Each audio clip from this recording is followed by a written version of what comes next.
Welcome on the show. It's another exciting episode of Agribusiness Weekend. So glad to have you join me. I told you, if you can't get it here, you can't get it anywhere else. Before I go on the show, subscribe to our YouTube channel and follow us on all our social media platforms so you'll be first to get notifications on the Agribusiness Weekend. I am Joy Labaran. Welcome on board.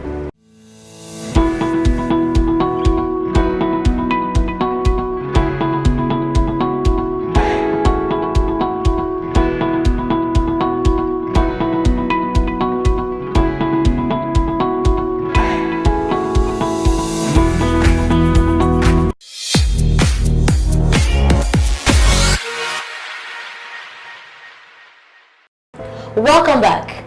Agriculture is a vector sector to invest in Nigeria to diversify the economy apart from the oil sector. Now, livestock on its own is a mainstay in agriculture and it contributes a vital part of the social economic development of the country.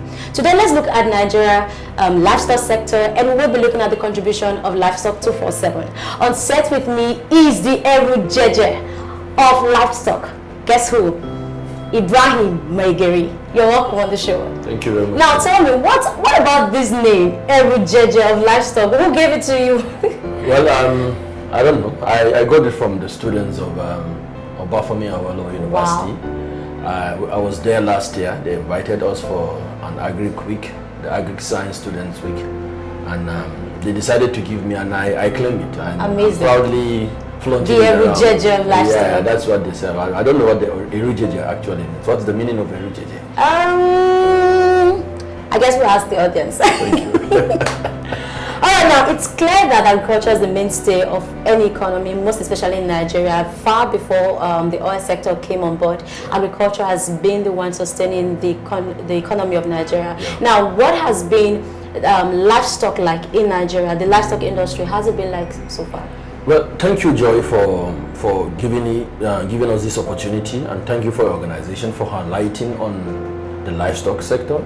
This is something that we've been saying. Okay. One of our objectives is to use technology to mainstream the livestock sector, and the reason is simple. I mean, when people talk about agriculture, there's this bias of crop. It's so crop driven that people tend to forget that the livestock sector is also a very integral part of the agricultural sector. When you talk about livestock in Nigeria, in general, Nigeria, let me give you some few stats here. Okay. Nigeria has about 43% of the entire livestock density of the West African region. Wow. And that's not mean. And if you use the 2013 UN FAO statistics, that's, I mean, we believe it's even out of date now. It's 2013 statistics, but we still have to use it. They gave Nigeria close to about 20 million plus head of cattle, and that's just for cattle. I mean, 70 million goats and thereabouts. So Nigeria contributes a lot. Nigeria has about 43% of the entire livestock population of the region. And I'll tell you, when you comparing Nigeria to the other countries around sub-Saharan Africa, Nigeria is the terminal point. Nigeria has the largest livestock consuming market in sub-Saharan Africa in Lagos. Lagos, based on the facts released by the Ministry of Agriculture of Lagos State in 2016, Lagos consumes somewhere around 6,000 cows a day. Wow. And that's no joke. And now we believe that's based on the estimates and the statistics that the ministry use. We're not even talking about all those unregulated slaughterhouses and people that are doing it from religious organizations and military establishment and stuff. So if you take all these statistics, you'll notice that the entire livestock production in sub-Saharan Africa, from the Sahelian region, from Mali to Burkina to down to Central Africa to South Sudan, we've noticed a flow into Nigeria, and this flow, this traffic is being powered by the consumption in Lagos. So, and that tells you that the livestock sector in Nigeria is not just supporting Nigeria. It's a huge one. I mean, it's a huge one that affects the entire sub-Saharan Africa and especially the Sahelian region in terms of production and then consumption in in the western and southern part of Nigeria. Amazing. I'm so sure that the opportunities available in this industry are still not been harnessed as it ought to. Now, talking about Livestock 247, how has it been like for you, and how do you think youths can take advantage of the opportunities available in the livestock industry in terms of unemployment? Excellent question. And before we even get into that, let me just drop something for you. We did a survey about 2 years ago to just, based on what Lagos State gave us, we wanted to have a baseline survey. So we commissioned a consultant to look on. There are what we call livestock control posts, 4 livestock control posts in the country. Okay. There's Makodi in Benue State, there's a town, Gadambu in Nasarawa State, there's Lokoja, and there's Jeba Mokwa. This livestock control, I'm talking about routes that whoever is bringing livestock. And one thing that I want the viewers to also understand, when you're talking about livestock, it's divided into 2 parts in Nigeria. There's the upstream, there's the downstream. The upstream is the production, which is basically in the north, production and the entire farming and all those things is in the north. And then the consumption, and which is the downstream now, the processing and getting the derivatives from the cow is powered by the consumption in the south. So upstream, that is production and whatever is in the north. So there's a constant flow between the north and the south in terms of traffic. Initially it was, people used to come via, they would push down the cows and trek down to the south, and then we started doing the trains in the 60s, but now it's basically using trucks. So that survey was meant to capture real data, and we stationed our consultants on just 2 routes, Lokoja in Kogi State and Jebamokwa, Niger Kwara State. In 1 week we got 1,458 trucks. Wow. And when you say a truck carries nothing less than 30 cows. We're talking about in the region of 40-something thousand. When we converted that into Naira, but there's no cow in Lagos that sells for less than 150,000 today. That would give you an estimate of 7.2 billion Naira in 1 week trade. I'm giving you, this is just the magnitude of the market. That's that. And this is a market that's unregulated. It's not captured in the financials. It's mostly credit driven. It's basically 100%, almost 90% cash based. So, and there's no control or whatever, and nobody knows what's happening there. So there are massive opportunities there. And one of the things that Livestock 247 is doing as a business is, like I said, our objective is to use technology to mainstream the sector.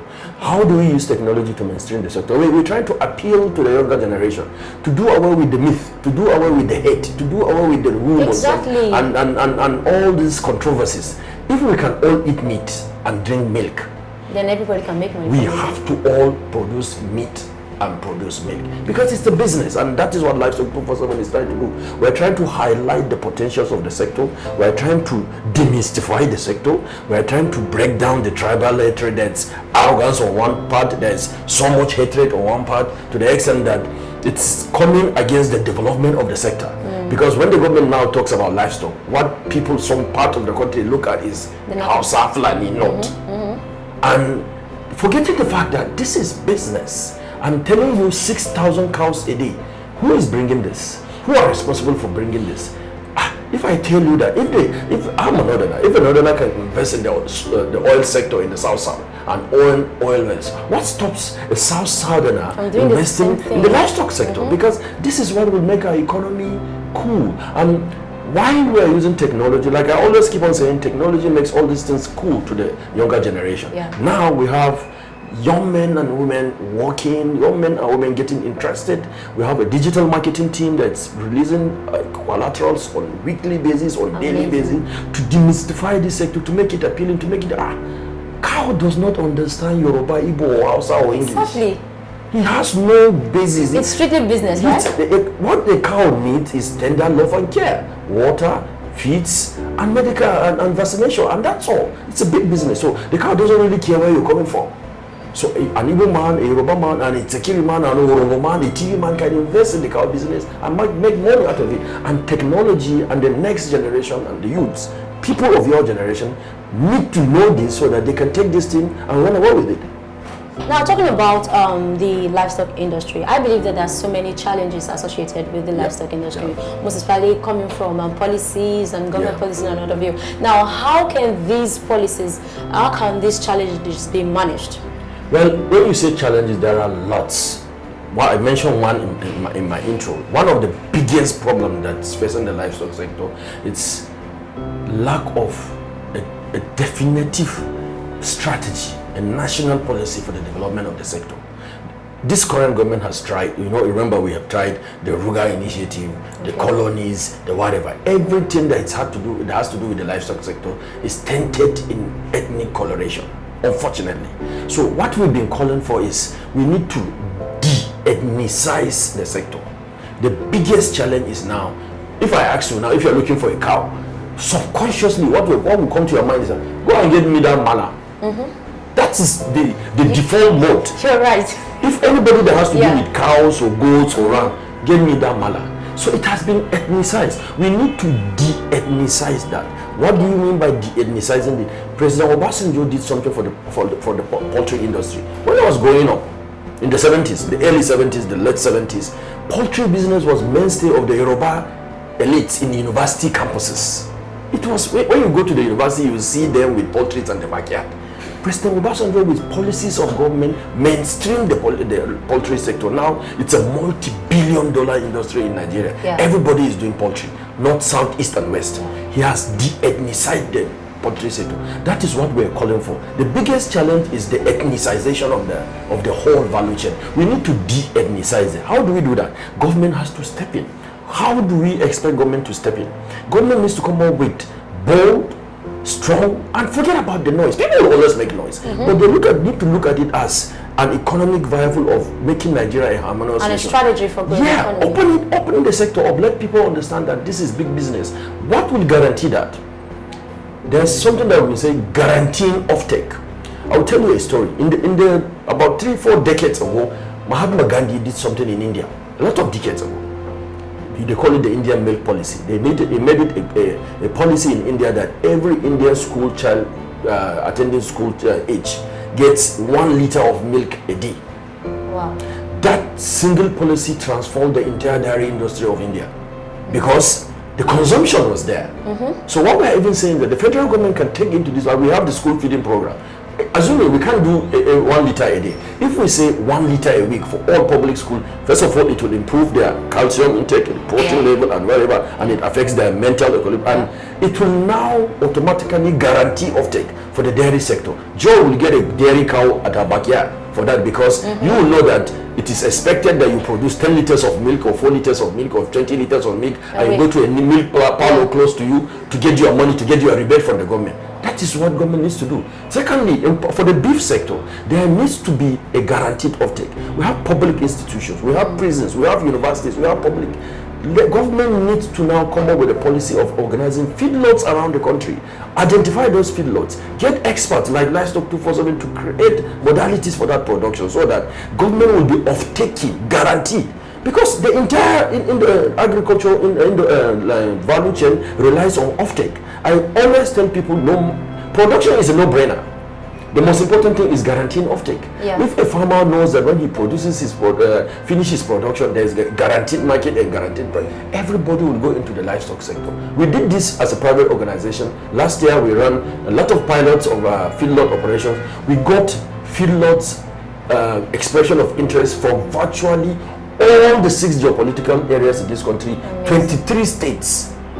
Tiv, Urobo, Itsekiri, Igbo, Fulani, Hausa, everybody was interested in setting up a feedlot because we were able to explain to them that this is a multi-billion naira business that you need to take part of. Now, how has technology played? What's the role of technology? How has it contributed so far to the livestock industry? Well, like I said, what we're doing now is, first of all, our business, the entire Livestock 247 business model, we are the first online livestock platform in Nigeria. I could say in Africa, but I just don't want to be too ambitious. Livestock247.com is the first online livestock platform in Nigeria. First thing first, you need to also know that the livestock business is not just about buying a cow and eating. What we're trying to do is also to mitigate the spread of animal to human disease transmission, which is called zoonosis. Unfortunately, COVID-19 is zoonotic. A zoonotic disease is a disease that gets off from an animal and it infects humans and vice versa. So one of the objectives of Livestock 247 is to use technology to mitigate the spread of animal to human disease transmission. That's one. So what we've done, our platform is powered by an in-house animal identification and management system. For each livestock traded, exchanged, bought, sold, transported on our platform, it's identified, it is traceable. There's what we call farm to plate traceability. We know where it's coming from, we know it is not a Russell animal, we know its genetic history, we know all the immunization and the vaccination that's been done on that animal, and we can give you in a context, we recently started what we call CELO, Community Empowerment and Education of Livestock Owners, where our veterinary professional, we have almost about 20 veterinary doctors now in various communities. Amazing. They are interfacing with the rural communities. We are giving them animal health services at subsidized rates. Huge work going on there. Very, very huge. We're trying to get it from the source to make sure that what they are producing is healthy, is fit for slaughter, fit for human consumption, and it is traceable. So by the time that they're willing to offtake, our platform is ready, because we have offtakers now that are relying on our platform. And that is just principally technology. Without technology, you have to go there physically. Without technology, you won't even know what's the breed of this cow. On our platform, you just don't buy a cow. You know the breed, you know the sex, you know the age, you know the weight, you know who is the owner, you know what it ate, you know the truck that took it from one particular country, you know when it arrived Lagos, you know which abattoir has processed this cow. Wow. And this is all done via technology. Right now, through our Meat 247 platform, which is a meat sharing platform, you can actually buy a few kgs of meat via your phone. And that's all being powered by technology. So technology is the way to go. Technology has really helped us to solidify all these offerings and our value proposition to our clients. Thank you very much. Thank you, John. You've been amazing. So we have to go on a short break right No now. Okay, so we're going on a short break. Don't go away. We'll be right back.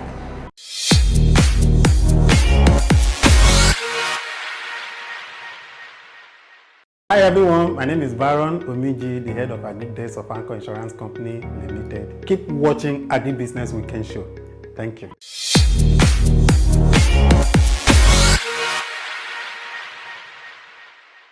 Welcome back. It's still Agribusiness Weekend, and thanks for staying with us. Maigari is still on set with us, and it's the game show. I'm so sure he's ready.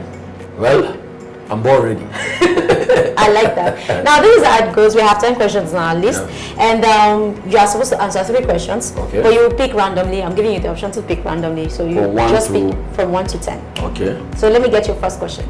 Let me go with 3. Number 3. Ibrahim, who is your business hero? Wow, that's a good one. Well, let me be very frank with you. Steve Jobs. I am a big fan of Steve Jobs. I'm not too proud of some of the things that he did when he was alive, but the fact that he created something out of nothing, he propelled an entire industry. The whole app industry is resting on his vision, and I think the human race has a lot to be thankful for making a lot of things much more easier for us. Amazing. Yeah. I'm so sure. Steve Jobs, wherever you are, someone is here, your biggest fan. All right, so let me get your second question. 7. Number 7. I love this one. Especially tongue twisters. Tongue twisters. Tongue twisters. Yeah. Now, tongue twisters, it means you say the first letter is a consonant for every word in the sentence. For instance, the sun shall soon shine. The sun shall soon shine. Exactly. Now I want you to say that 5 times without making a mistake. The sun shall soon start. The sun. The draw soup. Constant consumption of draw soup. And the sun shall soon start. The sun shall soon start. The sun shall soon start. Well, that's a difficult one. That's a difficult one, I tell you. So let's go with. Let's go to the last question. Let's take 9. Number 9. The game children play, and so it's a call and response thing. So I ask you, and you just give me the answer. So we call it children games. And it goes like this. So if you're happy and you know, clap your hands. If you're happy and you know, clap your hands. If you're happy and you know, and you really want to show that you're happy and you know, clap your hands. If you're happy and you know, say amen. Amen. If you're happy and you know, say amen. Amen. If you're happy and you know, and you really want to show that you're happy and you know, say amen. Amen. If you're happy and you know, tap your feet. If you're happy and you know, tap your feet. If you're happy and you know, and you really want to show that you're happy and you know, tap your feet. If you're happy and you know, do the 3. 3.